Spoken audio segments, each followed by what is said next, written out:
Welcome to Stony Creek, located in wild and wonderful southern West Virginia, here in the heart of Appalachia, nestled between the Allegheny and the Blue Ridge Mountains. Join us as we explore a culture rich in history and historical landmarks, cooking mid-Appalachian style, gardening, DIY projects, and back porch sitting.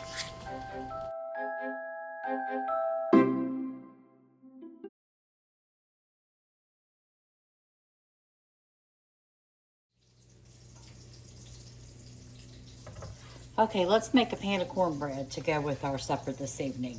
So first you're going to need 1 large egg,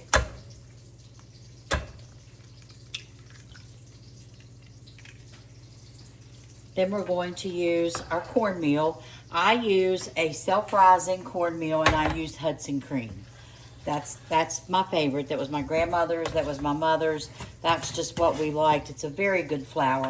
You use what you like. There's different brands of cornmeal out there. There's different textures of cornmeal. There's coarse, there's light, there's medium.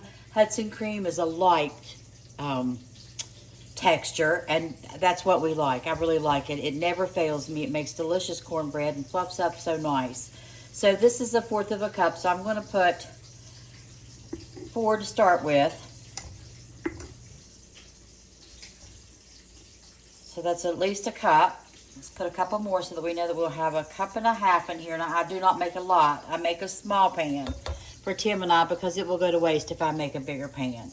So I think I'm going to put just 1 more, and I think that's all that I'll need of the cornmeal. Now, the cornmeal self-rising mix already has salt in it, already has the baking soda, baking powder.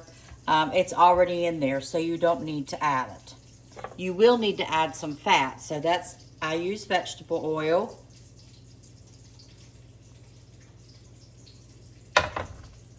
I do use, let me get a spoon.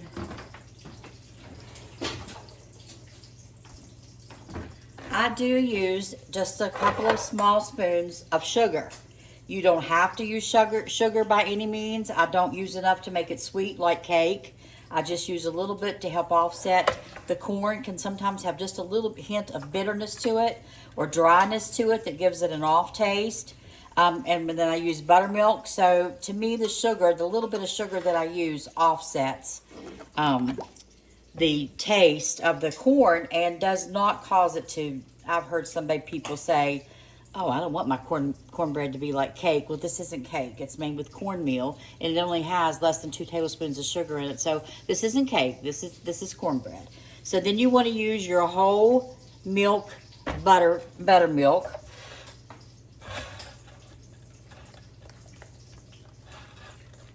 And you want to stir it. I have the skillet in the oven heating up. I set my oven on 425, and it'll take 20 to 30 minutes, depending on the size of your pan, for your cornbread to cook. Now, you don't want it too dry. I see a lot of people, their cornbread crumbles. When you cut it and you go to pick it up, it just crumbles. That's because it's too dry. There's not enough liquid in it. I saw where somebody made the comment, well, all cornbread's supposed to be crumbly. Well, that's okay if that's the way you like it. But if you don't, you simply add a little bit more liquid to it, and you'll have a nice cornbread that doesn't crumble so easily. It stays together just a little bit better. I still think that that's still a little, no, it's better. You see how it wants to, let's add just a smidgen more. That's still just a little dry to me. So we've added at least probably, I know a cup of buttermilk to our 1.5 cups of our cornmeal. Now, I hope you can see it just runs off the spoon so much better. Still comes off in dollops, but does a better job. And that looks about right. So we will put that into our hot skillet that is now heating in the oven. And when you heat it like that, it does 2 things. It gives you an extra crust on the bottom. You don't necessarily have to heat your skillet. My grandmother didn't.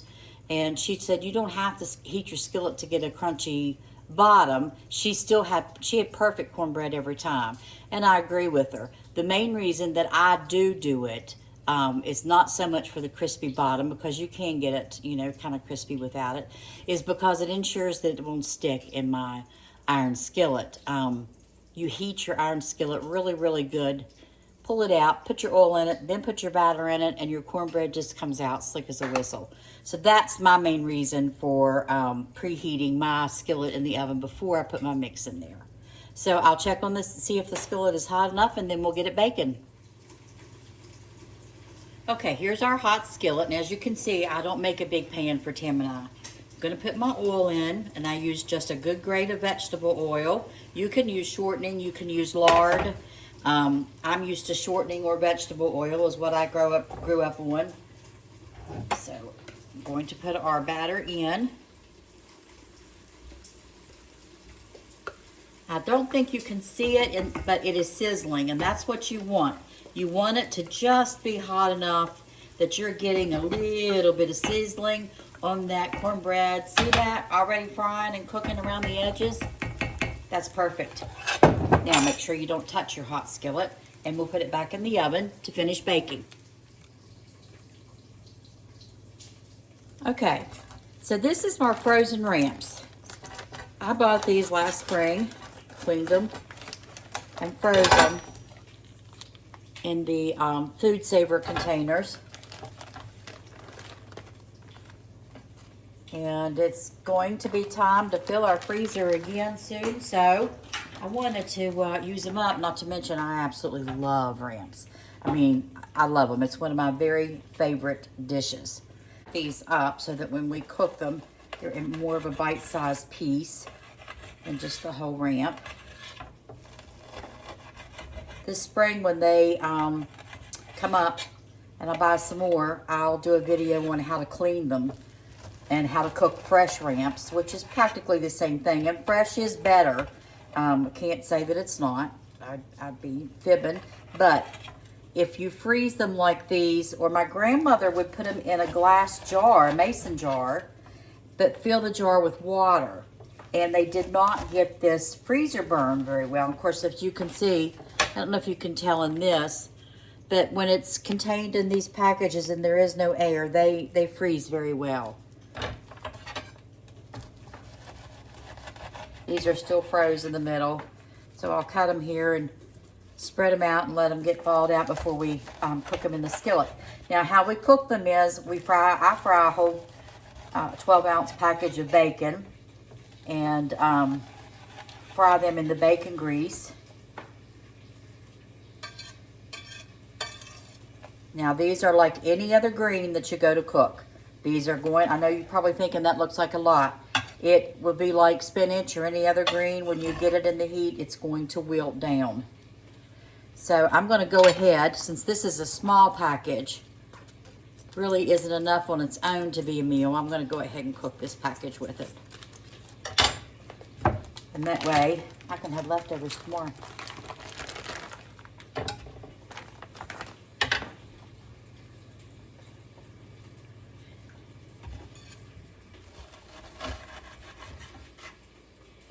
Can smell them already. Now, I will tell you that a fresh ramp is more pungent than the frozen one. And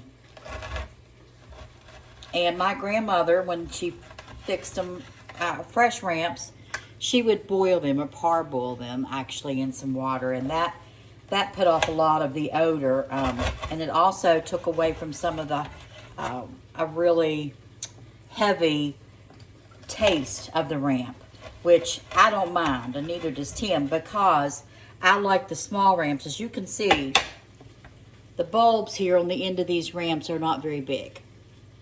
See that's very small. And a lot of people wait until up in April, the end of April, to harvest their ramps, and the bulbs are bigger.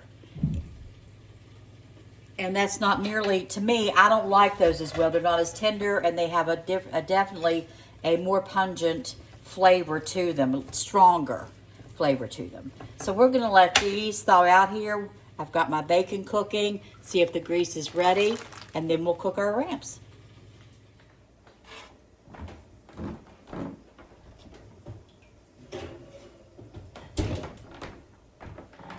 Okay, so here is our skillet of cornbread. We'll dump it out on our plate. Okay, turned out of the pan, and see what a nice crunchy sides and bottoms that we have. That's a beautiful piece of cornbread. Now I'll wait and cut it up into slices in just a few minutes. I don't want to lose the heat. Okay, so we have our skillet here that we have fried our bacon in. And again, I did fry one 12-ounce package. I did use some of the grease in the beginning to fry my potatoes in. So I've used some of the grease for that. I'm going to use the rest of the grease left in my skillet for the ramps. So let's get our ramps in. I've got it on very low. I don't want to fry the ramps. I don't want to saute them. I just want them to heat up in this bacon grease and take on the flavor of that. I really don't want them to be greasy either. So there's a fine line between having enough grease and having too much. So I think I'm going to take a little bit of this out. And if I need to add more, I can.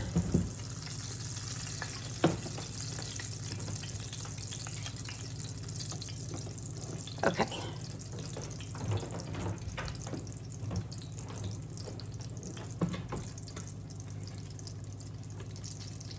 So as you see, I don't have a sizzle, very, very light sizzle. That's what I want because I don't want to, again, I don't want to really saute these or fry them in any way. There's one that has a dark leaf. I just want them to heat up in the bacon grease and take on the flavor of the bacon bits in the bottom of the skillet. This is the skillet I fried the bacon in, and take on the flavor of the bacon grease. If I don't have enough that I feel like is coated all of these well to give me a good flavor, I'll add a little bit more of my bacon grease back in it. All right. Now we're going to salt them just a little bit. I'm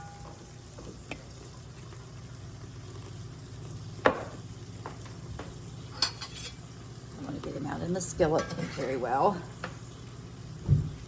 Let me turn this up just a hair.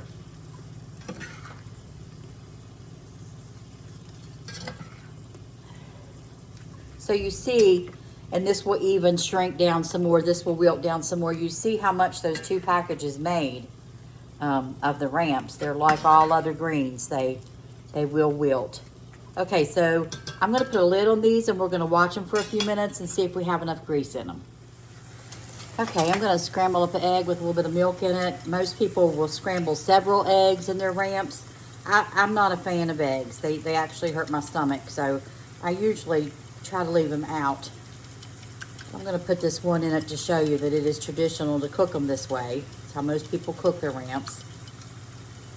Some people make them in some type of a sausage casserole with a lot of eggs. I think it's like a quiche. I can't eat that, so I've never even tried it. Some people say it's really good, but I couldn't tell you because, again, I've never tried it like that. I want a little bit of salt.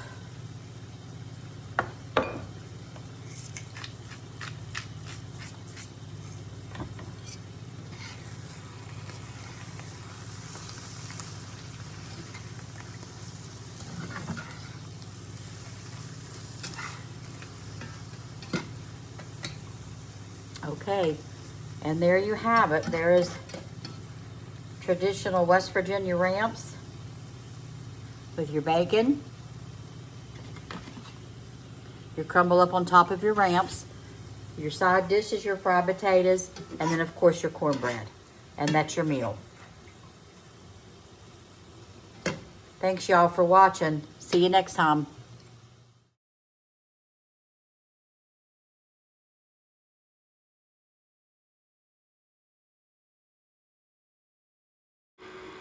Hey y'all, let's take some country pork ribs today and do something a little different with them. I'm going to brown them in some bacon grease. I'm going to season them with some Crazy Jane's, salt and pepper. I'm going to add some 3 cloves of chopped up garlic, onions, and thyme. I'm going to, again, when they brown, I'm going to brown the pork. Let the onions become translucent. Add some bacon. Bay leaves, And now we've added some sauerkraut and potatoes with some chicken broth. This is going to cook in the crock pot, slow cooker, for about 3 or 4 hours. And it's absolutely delicious. Hope you enjoy.